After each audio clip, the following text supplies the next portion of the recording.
여러분 반갑습니다. 오늘 같이 보실 하나님의 말씀은 창세기 28장 16절에서 18절입니다. 야곱이 잠이 깨어 이르되 여호와께서 과연 여기 계시거늘 내가 알지 못하였도다. 이에 두려워하여 이르되 두렵도다 이곳이여 이것은 다름 아닌 하나님의 집이요 이는 하늘의 문이로다 하고 야곱이 아침에 일찍이 일어나 베개로 삼았던 돌을 가져다가 기둥으로 세우고 그 위에 기름을 붓고. 아멘. 하나님이 받으시는 예배 7번째 묵상, 하나님을 영화롭게 하는 예배자라는 제목으로 하나님의 말씀 듣겠습니다. 예배는 하나님과의 만남이죠. 그렇다면 성경에서 사람들이 하나님을 예배 가운데 만났을 때 그들은 무엇을 느끼고 어떻게 반응을 했는가? 성경은요, 여기에 대한 여러 이야기들을 들려줘요. 공통점이 있습니다. 모두 경외함이었죠. 하나님에 대한 두려움이었습니다. 모세는 광야에서 양을 칠 때 불이 붙었는데 타지 않는 떨기나무를 보고 다가갔죠. 그때 하나님이 가까이 오지 말라고, 네가 선 곳은 거룩한 땅이라고, 신을 벗으라고. 순간 모세는 그 하나님의 임재 앞에서 두려워하여 본능적으로 얼굴을 가렸고 땅에 엎드려졌죠. 또 출애굽기 20장에서도 하나님이 시내산에 강림하셔서 이 불 가운데 십계명을 직접 말씀을 하시는데, 이때 이스라엘 백성들이요 너무나 두려워했습니다. 하나님의 큰 불이 자기들을 삼킬 것만 같았고 다시 하나님의 음성을 들으면 죽을 것만 같이 그렇게 느꼈던 그들의 모습이 성경에 묘사되어 있어요. 또 여호수아가 여리고성에 갔을 때 한 사람이 칼을 빼들고 마주 서 있는 것을 발견합니다. 그는 여호수아에게 자기가 여호와의 군대 장관이라고 소개를 하는데, 그 군대 장관은 모세에게 했던 똑같은 말을 여호수아에게도 해요. 네 발에서 신을 벗으라. 네가 선 곳은 거룩하니라.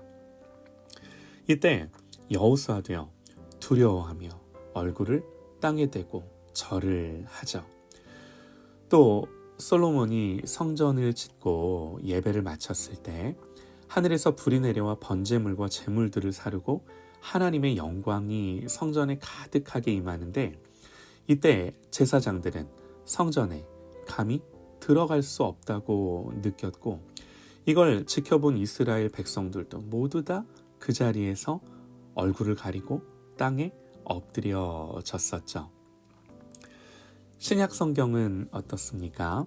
베드로가 주님을 만났을 때 예수님의 무릎 아래 엎드려 주여 나를 떠나소서 나는 죄인이로소이다 고백했어요.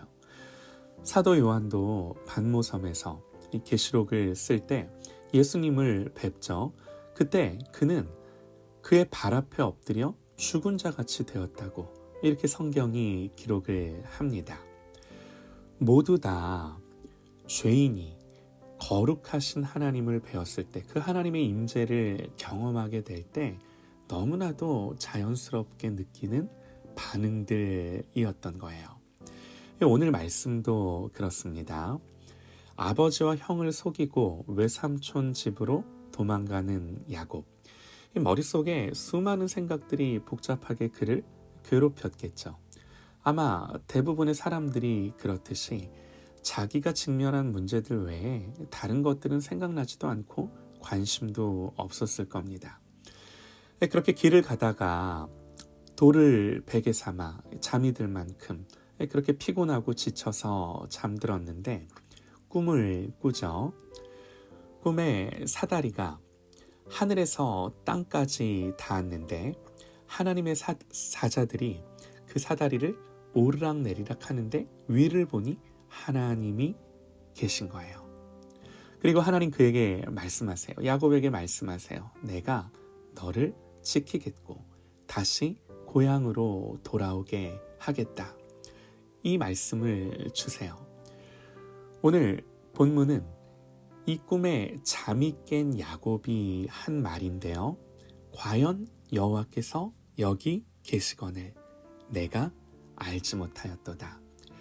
이에 두려워하여 이르되 두렵도다. 그러면서 자기가 베개 삼고 잠들었던 돌을 기둥으로 세우고 기름을 붓죠. 예배적인 행위예요.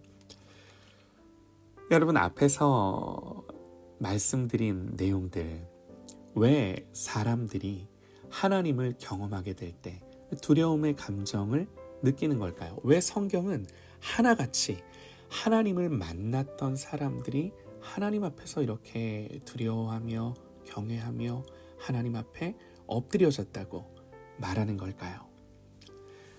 하나님이 거룩하시기 때문이에요. 여러분, 거룩하다는 게 뭔가요? 우리는 거룩하다 그러면 도덕적으로 흠이 없다는 면에서 거룩함을 이해하려고 합니다. 물론 거룩은 당연히 그런 것을 포함하죠. 그런데 성경이 가르치는 거룩함은 그 1차적인 의미는 구별되고 분리되어 있다는 거예요. 그래서 신학적인 용어를 빌리자면 하나님은 우리에 대해 전적인 타자, 다른 분, 그리고 우리를 초월해 계시는 분. 우리가 하나님을 향하여 전적인 타자시다, 초월자시다, 사실 이렇게 말은 할 수 있을지 모르나 우리가 하나님을 전적인 타자와 초월자로서 다 이해할 수 없죠. 하나님은 본질상 우리와 다른 분이고요. 우리를 완전히 초월해 계시다는 것을 우리가 무슨 수로 이해를 합니까? 우리는 본질이 완전히 우리와 다른 존재를 사실은 상상도 못하고 경험도 못하는 거예요. 이해 못하는 거예요. 하나님은 이렇게 본질상 우리와 다른 분이세요. 이 완전하심, 거룩하심, 영원하심, 무한하심, 그분의 전적인 타자 되심, 초월자 되심, 우리와는 이렇게 전혀 다른 하나님의 존재에 대해 다 이해하지 못하더라도 진리 안에서 성령께서 계시하셔서 자각하게 될 때, 여러분, 우리는 두려움이라는 단어로밖에는 설명할 수 없는 그 감정들, 그 정서들에 휩싸이게 되는 거죠. 솔로몬은 성전을 건축하고 이렇게 기도합니다. 하나님이 참으로 땅에 거하시리이까 하늘과 하늘들의 하늘이라도 주를 용납하지 못하겠거든. 하물며 내가 사람의 손으로 건축한 이 전이오리이까. 여러분, 이때 솔로몬이 하나님을 향해 느끼는 게 뭐죠? 하나님의 하나님 되심이에요. 그분의 거룩하심, 영원하심, 무한하심, 전적인 타자와 초월자 되심 앞에 생각하는 거죠. 사랑하는 여러분, 그럼에도 우리가 하나님을 가까이 예배할 수 있는 이유가 뭔가요? 우리가 하나님 앞에 나아갈 수 있는 이유가 뭔가요? 사실 우리가 하나님 앞에 나아갈 수 있는 이유가 아니라 하나님이 우리에게 오신 거예요. 이게 극명하게 드러나는 게 십자가죠. 예수님이 십자가에서 이룬 성취 때문이에요. 이 사실로 인해 하나님의 아버지 되심이 우리에게 드러났고 깨달아졌고, 십자가의 성취로 인해 성령님의 오심, 내주하심, 이게 이루어졌고, 성경의 계시를 통해 하나님이 알려지셨고, 그래서 성경은 이 진리 안에서 성령으로 하나님을 예배하고 가까이하고 친밀히 하는 거다 말씀하는 거예요. 그러나 중요한 게 뭔가요? 우리가 하나님을 가까이하고 친밀히 할 수 있어요. 그러나 가벼울 수 없죠. 경외함과 두려움이 없을 수 없는 거죠.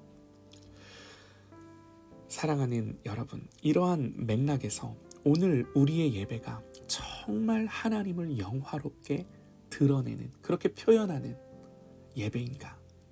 여러분, 우리에게 이 사실보다 더 중요한 게 무엇이겠습니까? 사랑하는 여러분, 성령께서 진리 안에서 우리에게 하나님 경외함을 일으켜 주셔서 겸비함으로 하나님을 예배하는 그런 저와 여러분 되시기를 간절히 소망합니다.